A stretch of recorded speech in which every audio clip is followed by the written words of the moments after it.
Welcome to Your Family's Health, the program that focuses on healthcare issues with unique and different modalities for taking charge of your health today. Experts talk weekly with our continuing roster of guests from around the country and right here in Nassau County to keep you up to date on the latest health issues and trends. Take care of your mind, body, and soul. Spend the next half hour with the voice of Nassau Community College, 90.3 WHPC, and get on the journey to better health. Hello and welcome to Your Family's Health. My name is Dr. Jeanine Cook-Garard from the nursing department here at Nassau Community College. Since the pandemic, most people are hypersensitive to any red flag from their body that might signal sickness, such as sniffles or cough. What they may be less aware of are the stress signals leading up to sickness that are often dismissed as a fallout from the daily grind. My guest today is James LaValle, a clinical pharmacist and author of the book called Cracking the Metabolic Code. James, welcome to Your Family's Health on the voice of Nassau Community College, 90.3 WHPC. Welcome. Good to be here. So tell us about your background and your connection to stress. I started out going through pharmacy school, and this pharmacy school I went to actually had a pretty big emphasis on botanical medicines like pharmacognosy and those kind of things. And I was an athlete, trained. So I had this interest. But as I got into my professional career and literally started doing what I'd call personalized care in the mid 80s, one of the biggest things that I saw consistent, and I mean, I had the largest practice doing integrative care in the country at one point in Cincinnati. So we were seeing 300-400 people a week. Everybody, when I asked the questions, do you feel overcommitted? Yes. Do you feel anxious during the day? Many people, yes. Do you feel like you're craving, carbohydrates? Are you going home, getting home from a day of work and, you hug the potato chip bag? It's like, I love you, Yes. Yes. Are you right? Yes. Like, oh yeah, I'm going to have a cookie. No, I don't want one cookie. I want two cookies. All that's going on. And then, of course, there's that small glass of wine that turns into a goblet. Right. But other than that, then there's that issue of sleep, right? The reason I became a student of stress and understanding the physiologic effect is when you ask people about stress, they think, I've got my act together. I work hard. I don't have any problems, right? They hear all that, but you don't realize all the things that you feel because when you chronically run from the white tiger, right? You're chronically in what's called sympathetic overdrive. It starts to create a lot of problems. And I was no different. I was going to pharmacy school. I was interning. I was training to, qualify for the U.S. Nationals in bodybuilding. I'm doing 20-hour days. All of a sudden, I had a great looking physique, but I felt like I was 80 years old. So I started working on understanding that. And honestly, for me, what did it was I started doing things like taking Tai Chi and doing breath work and slowing down my schedule a bit. And I think I was fortunate that I kind of hit the stress wall early. And then subsequent 42 years of, being in practice, it's been a central role in things that I do for people is identify what's going on with stress in their life. So I'm glad you said that. How do you define stress? So your body releases a hormone called cortisol, and it releases two other chemicals called adrenaline and noradrenaline. Most people are familiar with adrenaline, makes your heart go fast, get palpitations, you get nervous or anxious. But stress is a normal part of living. It's when your body, think of your body having this bucket that all the stress that you've taken on is flowing into. That's called allostasis, meaning that your brain can handle it. Things are good.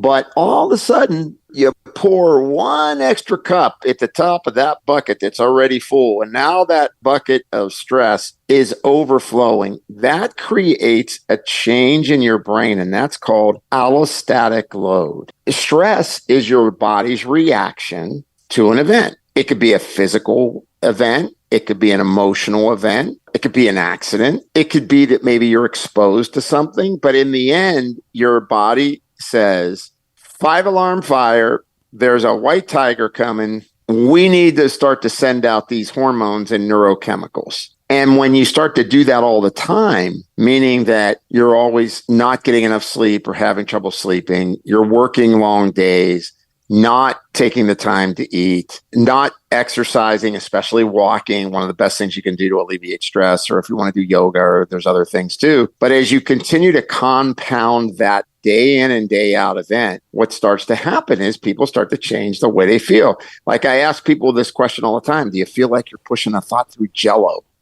They'll look at me and go, yeah, I'm not as sharp as I was. I go to pull something out of my memory and it's like, I've got to get it through that Jell-O, right? And they don't correlate that with stress because we think stress is you're nervous, right? Which there is a component to that because people will get anxious and nervous. They can get depressed if they're anxious and nervous long enough, right? All of a sudden one day someone goes to bed, the next day they wake up after another night of poor sleep and, they're depressed. They start to feel melancholic. Well, that didn't happen overnight most of the time. I mean, you have an event like, death of a family member or something like that, obviously. But for a lot of people, they just push. And then that creates that shift in your chemistry that now starts to make you comfort food eating, right? I mean, when I say things like, hey, how about eating a donut with cream in it with maple topping and bacon, or a chocolate covered pretzel, people go, oh, that just made me, my mouth's watering. I mean, that's good, right? Well, people reach for comfort foods when they're under stress. And then when you're under stress, your metabolism starts to favor storing fat. And now all of a sudden you're gaining weight, you're feeling sluggish midday, you're starting to crave foods, your sleep pattern gets disturbed because sleep is a disturbance of what's called hyperarousal. Too much stress during the day that can't be turned off at night to allow your brain to rejuvenate for the next day. So you don't go into deep sleep and therefore you don't feel rested the next day. And then there's other things like not recovering from exercise, maybe losing your hair. Your immune system takes a big hit. I mean, a person that sleeps 5 hours a night, 9 times more likely to get a cold or flu than a person that sleeps 7 to 9 hours a night. How does stress increase your chance of getting sick? So when you start to make a lot of cortisol, which is that stress hormone I talked about, and you start to make more of that during the course of the day, what happens is you've got these immune cells, and now everybody understands the immune system after what we went through the last few years, right? You start to make less active T killer cells and natural killer cells. And those are the cells that, they're the immune cells that get out there and fight when you get a cold or flu bug to hit you. And so some people push off a cold or flu very easy. Other people, it really hits them hard. And then another good example of that, when people with diabetes, for example, get under stress, their blood sugars go up. And that's because stress hormones make your body want higher blood sugar because you got to fight a white tiger. So the answer, it's like, hey, white tiger's coming.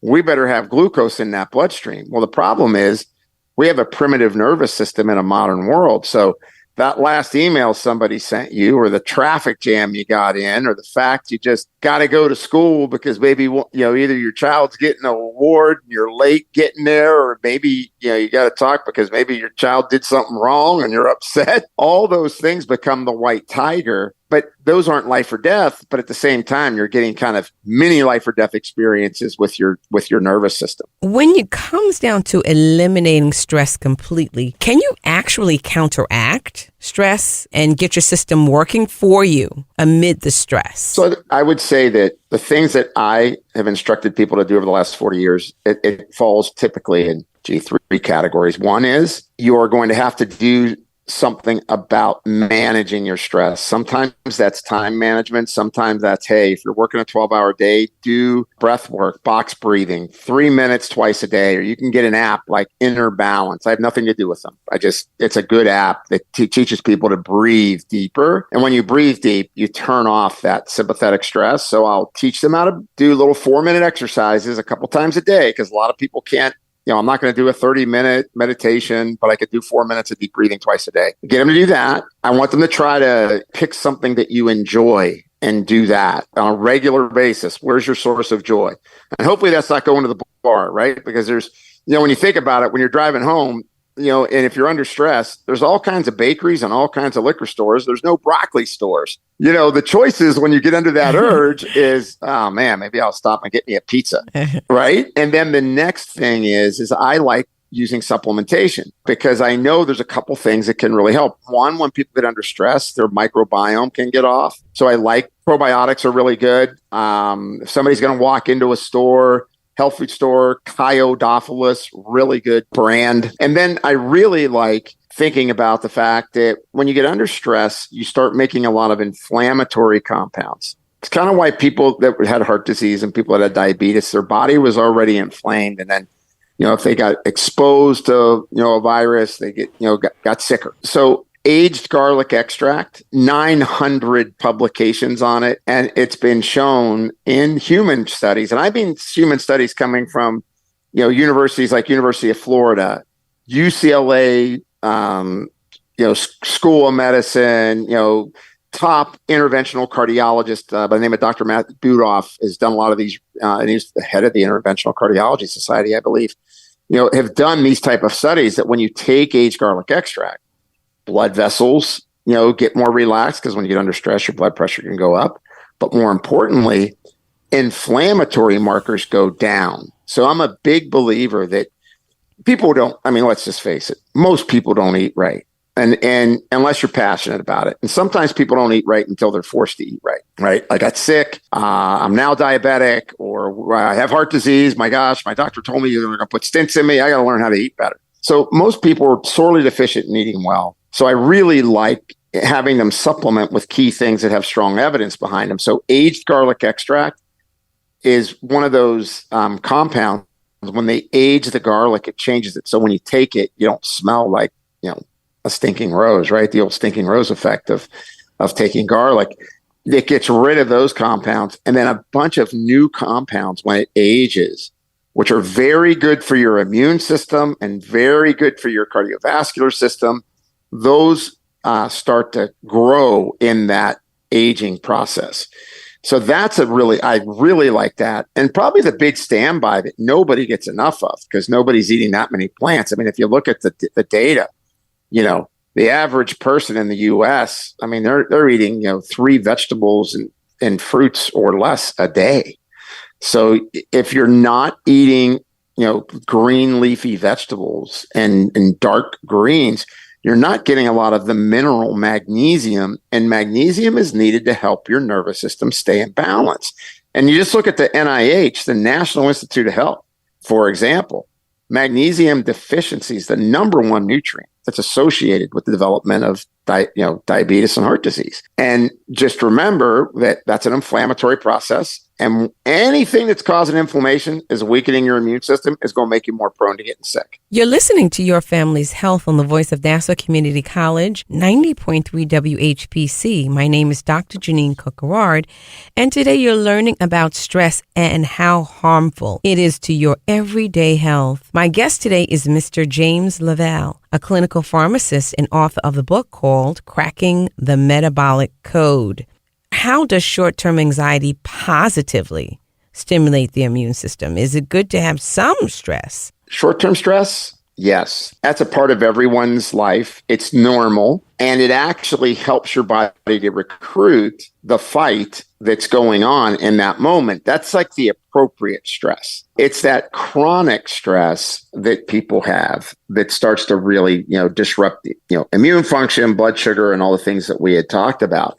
Short-term stress actually, activates your immune system, activates your hormone system, and gets you prepared for whatever that acute event is. But unfortunately, a lot of times acute events are happening every day for people. Say they're working 2 jobs, or they're a single parent, or, any number of things, right? Maybe they're going through relationship stress, and every day they walk home and there's conflict, right? And so it's those kind of issues that start to really become a problem for your biochemistry. So can you actually test your stress level to get a better prognosis and health plan? Well, you can test there's a lot of ways you can do it, right? Everybody's wearing a wearable device nowadays, right? So it's a great thing that our watch is telling us to breathe, because I don't know how else would people know to breathe, right? We got, you got 12 times a day, your smartwatch is telling you it's time to take a deep breath, right? Yeah. So that's telling you that, right? I mean, it's kind of funny that we don't think about that, but that's true. The other thing is you can look at heart rate variability, which is kind of, how efficient your nervous system is, telling your heart to go beat to beat. You can look at your resting heart rate. So resting heart rate is real indicative. People should really strive to have a resting heart rate in the low 60s, maybe in the 50s, because we know that the number one, say for example, on cardiovascular disease, the top risk factor for a cardiovascular event is actually autonomic nervous system imbalances. So looking at your heart rate recovery, blood pressure, and then when you're going to measure things in your blood, for example, you could look at a morning cortisol, because there's lots of studies showing that morning cortisol levels are correlated to different progressions to conditions. And the other one is you could do something called either a urinary or salivary diurnal cortisol, and that would map out how your cortisol is being released during the day. So you're supposed to release a lot in the morning, then it goes down at noon, then it goes down again at like 5 p.m., and then it goes to almost nothing at bedtime. And that signals your brain to release melatonin. And then the melatonin goes up, and that tells your brain, time to sleep. And that's when you repair, right? So when you flatten that curve, so when you start releasing, more like the same amount all day long, instead of having a high in the morning, lower at noon, lower again at 5, when it flattens out, that creates an increased risk for mood disorders, neurodegenerative disorders, cardiovascular disorders, and as well as weight gain. So those are some things you could measure in your blood. I like also measuring red blood cell magnesium because I think magnesium levels are really important, as a lot of studies, for helping to manage your nervous system. So I like that test as well. But a simple look at my heart rate, look at my blood pressure, those can be invaluable. And maybe do it in the morning and at night, because your blood pressure should trend down at night if your stress hormones are going down at night. So you're suggesting to go to visit my primary practitioner and request full cortisol levels? Yeah, you could go to your doctor and say, could you add a morning cortisol? And that has to be taken between 7 and 9 a.m. So you can't do that test with an afternoon test. You want to do that in the morning, because a lot of the studies that are related to cortisol relate to the morning cortisol value. So yeah, you go get a blood test and hey, can I get a cortisol level? And that could show you a lot, because cortisol could be really high, like in the upper teens to the low 20s, or it could be really low in the morning. And that's that person that wakes up in the morning and goes, God, get me 3 pints of coffee. I gotta wake up. I don't have the spark. I'm fighting to get motivated. I'm foggy headed that first hour, That's when you've been under stress a long time, and now your brain has kind of slowed down its signaling to the adrenal glands, which make cortisol. It's like, okay, we're wearing out that ability to make that stuff in the morning. You're wearing yourself out. So there's less production. You're listening to Your Family's Health on the voice of Nassau Community College, 90.3 WHPC. My name is Dr. Jeanine Cook-Garard, and today you're learning about stress and how harmful it is to your everyday health. My guest today is Mr. James LaValle, a clinical pharmacist and author of a book called Cracking the Metabolic Code. So what is the difference between modulating and boosting your immune system? What's the difference in the two? Your immune system is always trying to keep things in balance, right? It's, do I attack or do I turn the attack off? So when you have an insult, which creates an immune response, your immune response is supposed to take care of the insult, and then it goes back to its rest state. That's ideal. So that would be thought of as immune modulation. So if you're always taking things that are stimulating your immune system. So, for example, if somebody want to take something natural, I'm got the early sign of a cold, I'm going to take echinacea, or I'm going to take andrographis, or I'm going to take vitamin C. So andrographis, echinacea stimulate, they push your body to, hey, get going on making more T killer cells and natural killer cells. Research was done on a compound that were called plant sterols and sterolins by Dr. Patrick Buick in Johannesburg, South Africa. They developed this this compound. It's plant fats and plant fat glucosides. Compound's trademarked, it's called Moducare. And what they found out is when they fed this to people that were hyperimmune, meaning allergies, distance runners that, they're working really hard and they're pushing and they're going to run that marathon. And after the marathon, they tend to, have an upper respiratory tract infection because their cortisol goes up and they're wearing out their immune system. When they gave them Moducare, they actually recovered better from their event.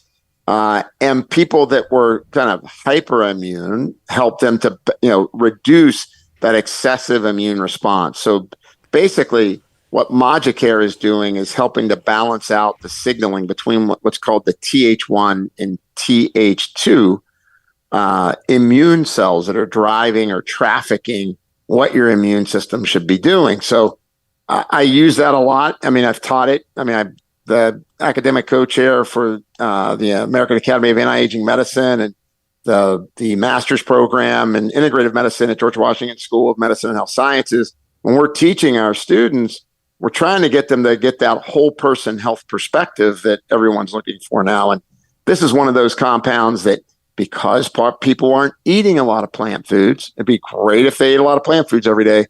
They're not getting enough plant sterols and sterolins.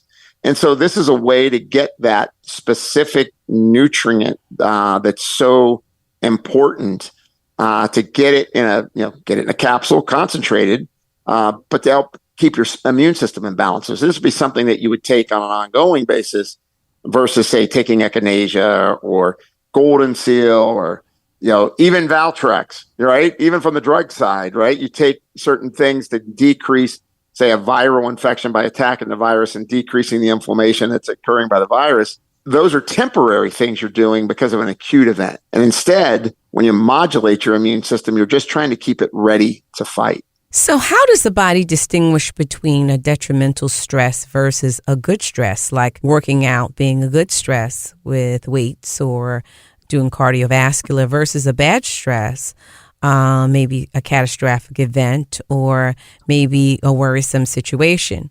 How does the body make the distinction and make one a negative thing and one a positive? Catastrophic events are just stressful, okay? I mean, they just happen. You can exercise too much. That's called overtraining. And then what is the sign of overtraining?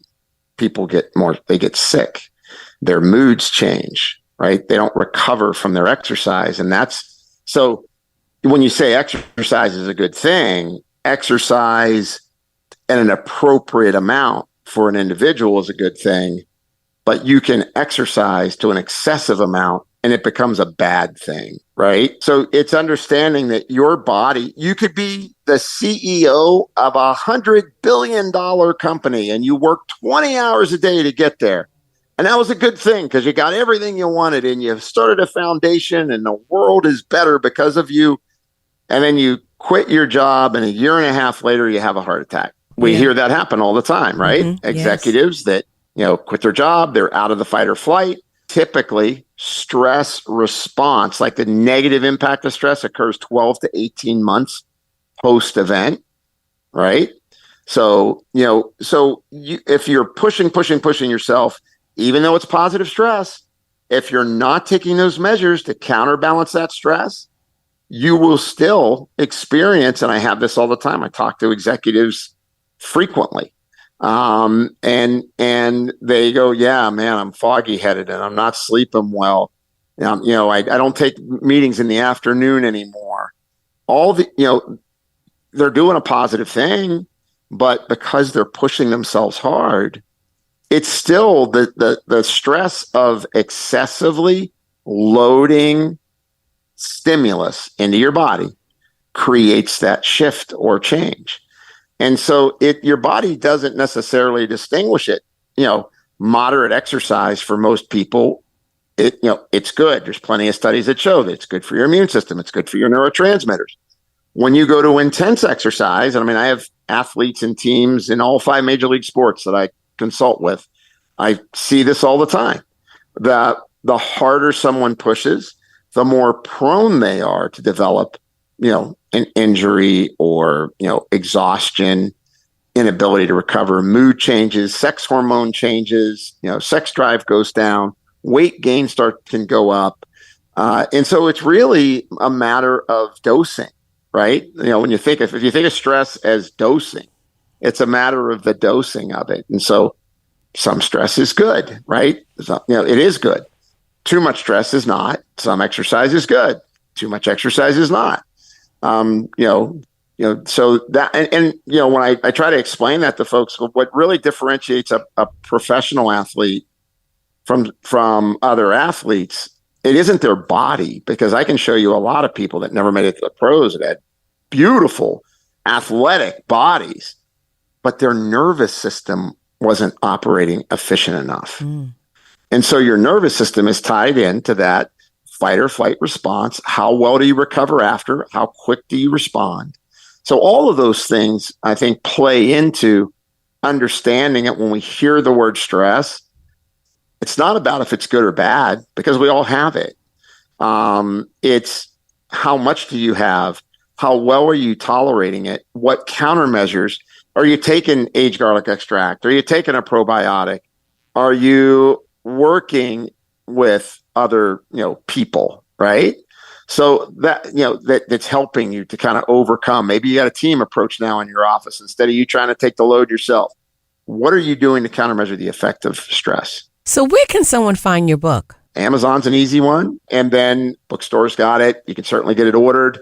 And then, I think for people to just become more proactive and understand more about their body, super important. You have a website? JimLaValle.com, or they can go to MetabolicCode.com. Well, thank you for being here, James LaValle, a clinical pharmacist and author of a book called Cracking the Metabolic Code. We appreciate all of this information, and we hope you stay healthy and continue to do the great work that you're doing and stay stress-free, of course. Thank you so much. You have a good day. You too. This is Dr. Jeanine Cook-Garard from the nursing department here at Nassau Community College. And we want to thank you for listening to this week's edition of Your Family's Health. We'd like to get your feedback on your family's health. Send your comments by emailing them to whpc@ncc.edu. Podcasts of today's show are available on iTunes, Android Podcasts, and Spreaker. This program was produced at the studios of Nassau Community College in cooperation with the nursing department. Join us next week for another edition of Your Family's Health on the voice of Nassau Community College, 90.3 WHPC.